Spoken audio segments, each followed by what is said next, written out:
இந்த நிகழ்ச்சி. இங்கே நிறைய பேங்க் மேனேஜர் இருக்காங்கன்றதுனால நான் ஓரளவுக்கு speak in English because I'm as interested in addressing the bankers as the loan recipients or applicants. By coincidence, on Monday morning, that is Mundanethu, we had a special meeting of the state level bankers committee. அந்த முதலமைச்சர் தலைமையில் தமிழ்நாட்டில் இருக்கிற அனைத்து வங்கிகளுடைய உறுப்பினர்களுடன் ஒரு கூட்டம் நடத்தினோம். அது ஒரு குழு இருக்குது, ஸ்டேட் லெவல் பேங்கர்ஸ் கமிட்டின்னு இருக்குது. அதே மாதிரி மாவட்டம் டிஸ்ட்ரிக்ட் லெவல் பேங்கர்ஸ் கமிட்டின்னு இருக்குது.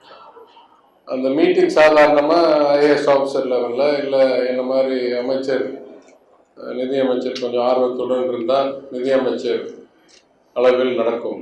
ஆனால் எங்கள் முதலமைச்சர் தானே அதில் பங்கேற்று ஒரு தெளிவான ஒரு உரையாற்றி வங்கிகளுடைய பங்கு என்ன, முக்கியத்துவம் என்ன, என்னென்ன செய்ய வேண்டும், பொதுவாக என்ன செய்ய வேண்டும், இந்த காலகட்டத்தில் என்ன செய்ய வேண்டும் என்று விளக்கம் கூறி எங்களுடைய கொள்கை தத்துவம் எதற்காக நாங்கள் அரசியல் இருக்கோம், அரசாங்கத்தை இயக்குகிறோம் என்றதையும் கூறி அந்த அடிப்படையில் எங்களுடைய இலக்குகளை அடைவதற்கு நாங்கள் என்ன செஞ்சிருக்கிறோம், நீங்கள்லாம் என்ன செய்யணும் அப்படின்ற அளவுக்கு தெளிவான ஒரு உரையாற்றினார்.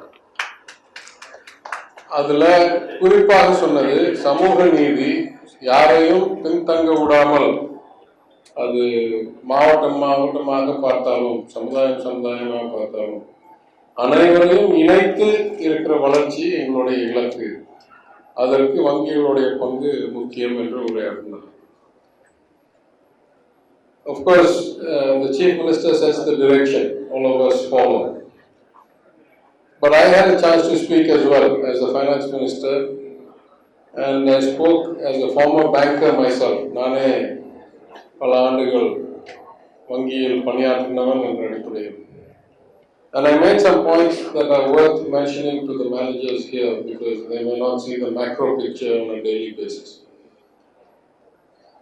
There are only two main points I made. The main points I made, number one, unless fiscal policy and monetary policy work hand in hand, அதாவது அரசாங்கத்தோடைய இலக்குகளை திட்டங்களை ஒரு புறம் பார்க்கும் போதும் வங்கிகள், ரிசர்வ் வங்கியிலிருந்து லெண்டிங் பேங்க்ஸ் வரைக்கும், இது ரெண்டும் இணைந்து வேலை செய்தால் தான் சமுதாயம் நல்ல வளர்ச்சி அடைய முடியும்.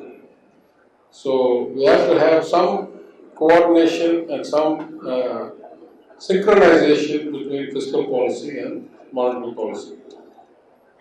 Under normal circumstances, ஒரு வளர்ந்த நாட்டில் இது ரெண்டும் பிரேக்கும் ஆக்சலரேட்டர் மாதிரி இருக்கும். எப்போ ஃபிஸ்கல் பாலிசியில் ரொம்ப ஸ்டெபிலஸ் இருக்கோ அப்போல்லாம் மானிட்டரி பாலிசி டைட்டாக பண்ணணும்.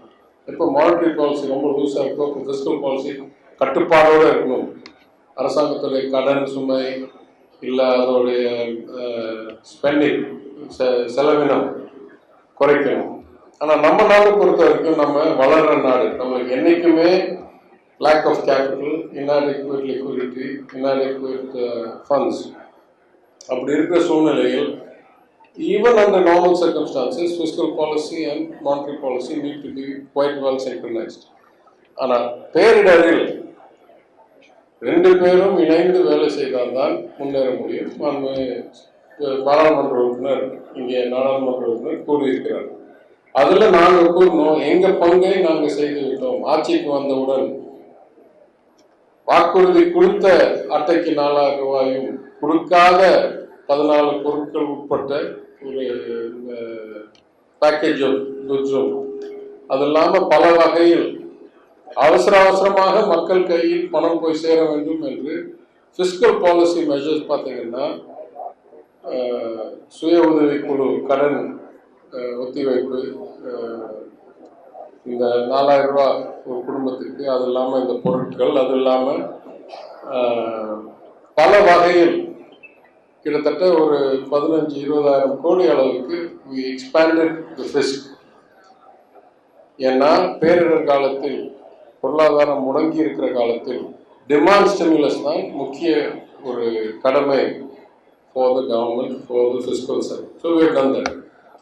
But no matter how much we do, the second main point I want to make, நம்ம நாட்டுடைய current model, if you look compared to advanced economies, the most advanced economies in the world, almost 85% of all outstanding debt will be issued through the markets.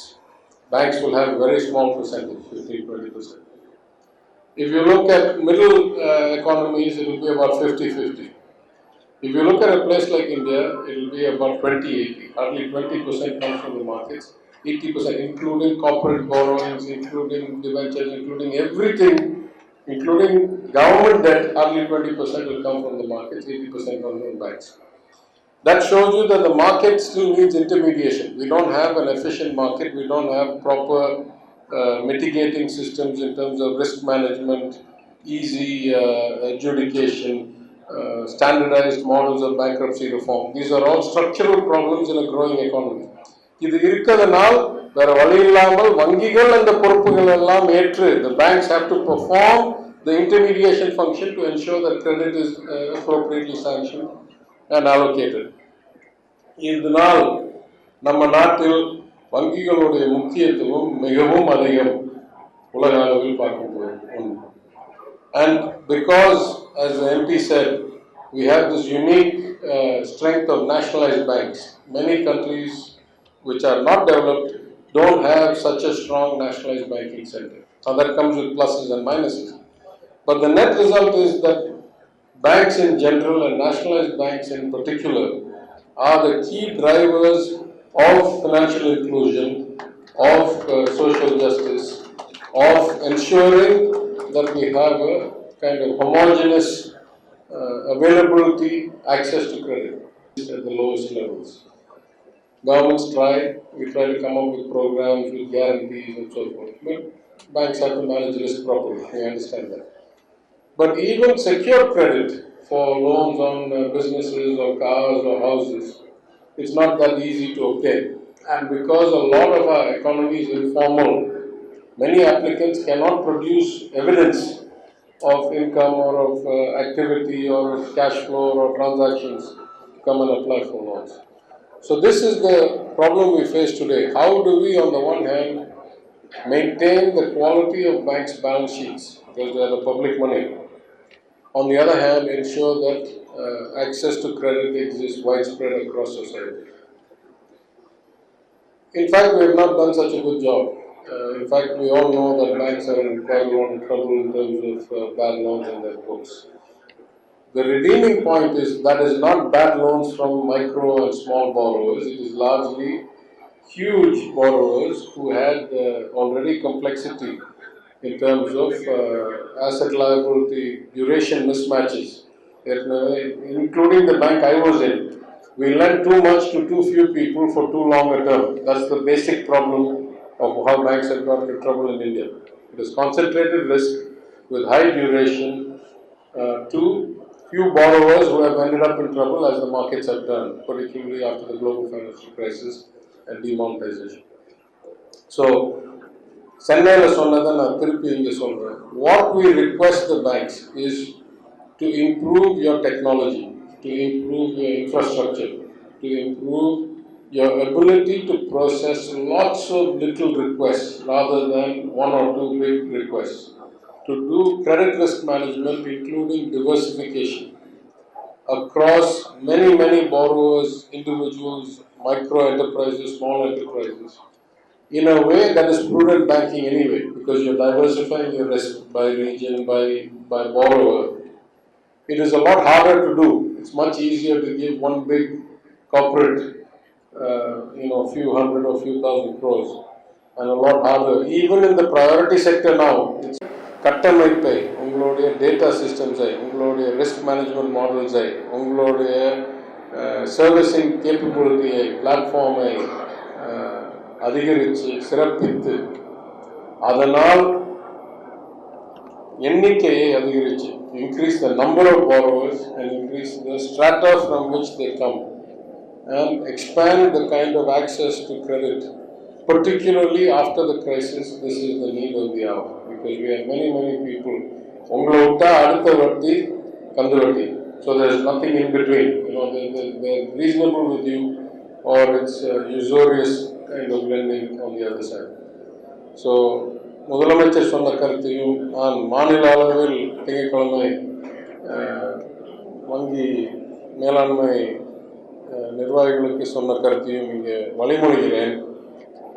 அனைவருக்கும் வாய்ப்பு கிடைக்கிற மாதிரி, அனைவருக்கும் application கொடுக்குற அளவுக்கு முகாம்கள் இல்லை வங்கியுடைய அவுட்ரீச் ப்ரோக்ராம்ஸ் மூலமாகவும், அதே மாதிரி using better technology, better understanding and better models. Now many people cannot provide things like CIBIL score because they just don't have it. But all that technology is new to India anyway. You were doing, the power of nationalized banks is that you were doing lending before such things existed. So you had your own internal models, your own internal data. People like State Bank already are, across almost every village in the country. So it's not that hard for you to use your own data to mine and to develop your credit risk models and your repayment models and so forth. So உங்களுடைய திறனை சிறப்பித்து, உங்களுடைய உட்கட்டமைப்பை, தொழில்நுட்பத்தை சிறப்பித்து, அதனால் அனைத்து மக்களுக்கும் சரியான நேரத்தில் சரியான காரணத்துக்கு ஆக்சஸ் டு கிரெடிட், கடன் கொடுக்கும் சக்தியை அதிகரித்து, இதனால் நாட்டுக்கும் மாநிலத்துக்கும் மக்களுக்கும் மிகவும் உதவியாக நீங்கள் செயல்பட வேண்டும் என்று கேட்டுக்கொண்டு இந்த வாய்ப்புக்கு நன்றி கூறி நான் விடைபெறுகிறேன்.